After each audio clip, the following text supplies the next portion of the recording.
ሰላም የተከበራችሁ የተወደዳችሁ የስለ ምግብ ሚዲያ ቤተሰቦች እንዴት ናችሁ? የስለ ምግብ ሚዲያ ቤተሰቦች በቆይታችን የምናየው አንድ ሰው ሐብሐብን ቢጠቀም ሊያገኛቸው የሚችላቸው ዘርፈ ብዙ የጤና በረከቶች ይሆናል ማለት ነው። አድማጭ ተመልካቾቼ ቪዲዮን ካያችሁ በኋላ ከወደዳችሁት ላይክ፣ ሼር፣ ኮሜንት እንዲሁም ደግሞ ሳብስክራይብ በማድረግ እንድትተባበሩ ሲል በአክብሮት እጠይቃለሁ ማለት ነው። አሁን ቀጥታ ወደ ሐብሐብ ጥቅሞች እናልፋለን ማለት ነው። ሐብሐብ 92% የሚሆን ውሃ ነው። ሐብሐብ በውስጡ ለሰውነት እጅግ አስፈላጊ የሆኑ ቫይታሚኖችን ልክ እንደ ቫይታሚን ኤ፣ ቫይታሚን ቢ እንዲሁም ደግሞ ቫይታሚን ሲ ከዚህ በተጨማሪም በፖታሲየም፣ በአንቲኦክሲዳንት፣ በሌሎች ማዕድናት የበለጸገ ፍራፍሬ አይነት በመሆኑ ዘርፈ ብዙ ጥቅሞችን ያስገኝልናል ማለት ነው። ሐብሐብ የሚጣፍጥ ጥምን የሚያረካ ፍራፍሬ ሲሆን በብዙ ሰዎች ዘንድ ተወዳጅ እንዲሁም ደግሞ በበጋ ወራት የሚዘወተር ነው። በጣም ከፍተኛ የውሃ ይዘት ያለው ሲሆን እንደ ሊኮፒን፣ ሲትሩሊን እና ቫይታሚኖች በአጠቃላይ የያዘ በብዙ ንጥረ ነገሮች የበለጸገ ነው ብሎ መውሰድ ይቻላል ማለት ነው። ሐብሐብ ብዙውን ጊዜ በሚያድስ ጣዕሙ እንዲሁም ደግሞ በከፍተኛ የውሃ ይዘት የተከበረ የበጋ ፍሬ ሆኖ ይታያል። ይሁን እንጂ ከጣፋጭ ጣዕሙ ባሻገር ሐብሐብ በርካታ የጤና ጥቅሞችን ይሰጣል ማለት ነው። ስለዚህ ከዚህ በመቀጠል የምናያቸው የሐብሐብ ዋና ዋና ጥቅሞችን ይሆናል ማለት ነው።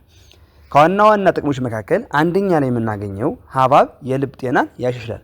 በሐብሐብ ውስጥ የሚገኙት ሊኮፒንና ሲትሩሊን የተባሉት ንጥረ ነገሮች የደም ግፊትን እንዲሁም ደግሞ ኮሌስትሮልን በመቀነስ የልብ ጤናን ይደግፋሉ። በተጨማሪም የልብና የደም ዝውውር ስርዓትን ለማሻል ለልብ ጤንነትም አስተዋጽኦ ያደርጋሉ። ሐብሐብ መመገብ የልብ ህመም እንደሚከላከል የተለያዩ ጥናቶች ያሳያሉ። በሐብሐብ ውስጥ ያሉ የልብ ጤናን ለመጠበቅ ከሚረዱ ቪታሚኖችና ማዕድናት መካከል ማግኒዥየም፣ ፖታሺየም፣ ቪታሚን ኤ፣ ቪታሚን ቢ6 እንዲሁም ደግሞ ቪታሚን ሲ ይገኙበታል ማለት ነው። እነዚህም ማዕድናት ለጤና አስፈላጊ ከመሆናቸው ባሻገር ለልባችን ጤንነት በጣም አስፈላጊና ወሳኝ ድርሻ አላቸው ብሎ መናገር ይቻላል ማለት ነው። ሁለተኛ ላይ የምናየው ሐብሐብ የጸረ ካንሰር ተጽዕኖ ሊኖረው ይችላል። የጥናት ውጤቶች እንደሚያሳዩት በሐብሐብ ውስጥ ያለ ላይኮፒን የተባለ ንጥረ ነገር አወሳሰድ ለአንዳንድ የካንሰር አይነቶች ለምሳሌ እንደ ፕሮስቴት ወይም የጡት ካንሰር እንዲሁም ደግሞ የኮሎሬክታል ካንሰሮችን ተጋላጭነት ሊቀንስ ይችላል። ሊኮፒን የካንሰርን የሚከላከለውን በካንሰር ምክንያት የሚፈጠረውን የበዛ የህዋስ ክፍፍል መቆጣጠር እንዲቻል በማድረግ እንዲሁም ደግሞ ሰውነቱ የተበላሹ ህዋሳቶችን የሚያስወግድበትን ሂደት በመጨመር ይታወቃል ማለት ነው። ሶስተኛ ላይ የምናገኘው የሐብሐብ ጥቅም የሰውነት እርጥበት እንዲጠበቅ ይረዳል። ሐብሐብ ከፍተኛ የውሃ ይዘት ያለው ፍራፍሬ ስለሆነ ሰውነታችን እርጥበት እንዲኖረው ያደርጋል። ይህም አጠቃላይ ጤናን ይደግፋል እንዲሁም ሙሉ ስሜት እንዲሰማዎት ያደርጋል። ሐብሐብ ዘርፈ ብዙ ጥቅም ያለው ሲሆን ከዚህም ውስጥም ሰውነታችን ድርቀት እንዳይኖረው ከማድረግ አንጻር ከፍተኛ አስተዋጽኦ እንዳለው ይነገራል። ሰውነታችን በተገቢው መንገድ አስፈላጊ ስራዎችን ለማከናወን እና በህይወት ለመቆየት አስፈላጊውን ፈሳሽም ከሐብሐብ እናገኛለን ማለት ነው። ሐብሐብ መጠቀም በተለይም በሞቃታማው የበጋ ወራት እርጥበት እንዲኖሩት ይረዳል። ለሙቀት መቆጣጠሪያ፣ ለምግብ ማጓጓዣ እንዲሁም ደግሞ ለጋራ ቅባት ትክክለኛ እርጥበት ወሳኝነት አለው ማለት ነው። ሐብሐብን በምናይበት ሰዓት አራተኛ ላይ የምናገኘው የሐብሐብ ጥቅም የጡንቻ መገጣጠሚያ ህመምን ይቀንሳል። በሐብሐብ ውስጥ ያለው ሲትሩሊን የተባለ ንጥረ ነገር የአካል ብቃት እንቅስቃሴ ለማሻል እንዲሁም ደግሞ ጡንቻ ህመምን ለመቀነስ ይረዳል። እንዲሁም የጡንቻ ህመምን ይቀንሳል። የአካል ብቃት እንቅስቃሴ ካደረግን በኋላ የሐብሐብ ጭማቂ መጠጣት የጡንቻ ህመምን ይከላከላል ይለናል የተለያዩ ጥናቶችን ያደረጉ ባለሙያዎች ማለት ነው። አምስተኛ ላይ የምናገኘው የቆዳችን ጤንነት ይጠብቃል። በሐብሐብ ውስጥ የሚገኙት ቫይታሚን ኤ፣ ሲ ለቆዳ ጤንነት እጅግ ጠቃሚ ናቸው። ቫይታሚን ሲ ስንመገብ ሰውነታችን ኮላጅን እንዲያመነጭ ይረዳል። ይህም ቆዳችንን እንዲለሰልስ፣ ፀጉራችንን እንዲጠነክር ያደርጋል። ቫይታሚን ኤ የቆዳ ሴሎችን ለመፍጠር እንዲሁም ደግሞ ለመጠገን ስለሚረዳ ለጤናማ ቆዳም እጅግ ጠቃሚ ነው ተብሎ ይታመናል ማለት ነው። ስድስተኛ ላይ የምናገኘው የአይናችን እይታን ያሻሽላል። ሐብሐብ ለአይናችን እይታ ጉልህ ድርሻ አለው። በውስጡ ቫይታሚን ኤን ስለያዘ የሬቲና ቀለሞችን ለማዳበር ይረዳል። በሐብሐብ ውስጥ ያለው ሊኮፒን የተባለው ንጥረ ነገር በጸረ ኦክሲዳንት እንዲሁም ደግሞ በጸረ ብግነት ባህሪያቱ ምክንያት ከእድሜ ጋር የተያያዘ የአይን መድከምን ለመከላከል ይረዳል ማለት ነው። ሰባተኛ ላይ የምናገኘው የምግብ መፈጨትን ሊያሻሽል ይችላል።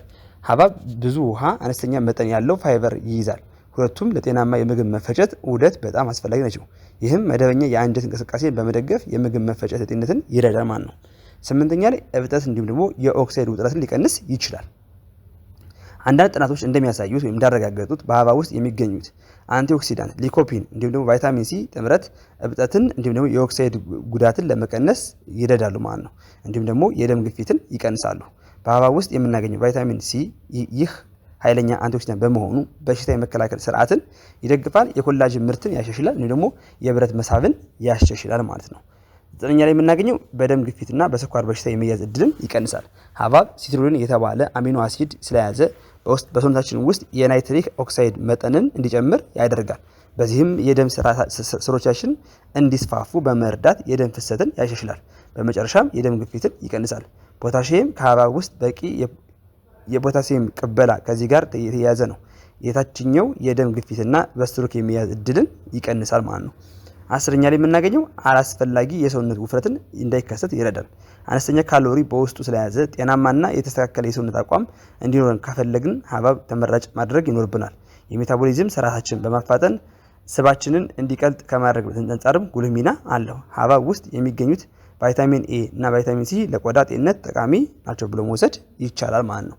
አድማጭ ተመልካቾቼ ከዚህ በላይ እንዳየናቸው 10 ዋና ዋና የሐብሐብ ጥቅሞች ሲሆኑ ነገር ግን እነዚህ ብቻ አይደሉም ማለት ነው። ከዚህ የተሻለ በጣም ዘርፈ ብዙ ጥቅሞች አሉት ሐብሐብን በምናይበት ሰዓት። ለምሳሌ ያክል ለአስም በሽታ ለመከላከል የራሱ አስተዋጽኦ ይኖረዋል ማለት ነው። ስለዚህ ሐብሐብን በመጠቀም ጤንነታችሁን ጠብቁ። ላለው አብራችሁ ስለቆያችሁ አመሰግናለሁ። በሌላ ቪዲዮ እስከምንገናኝ ሰላም ሁኑ።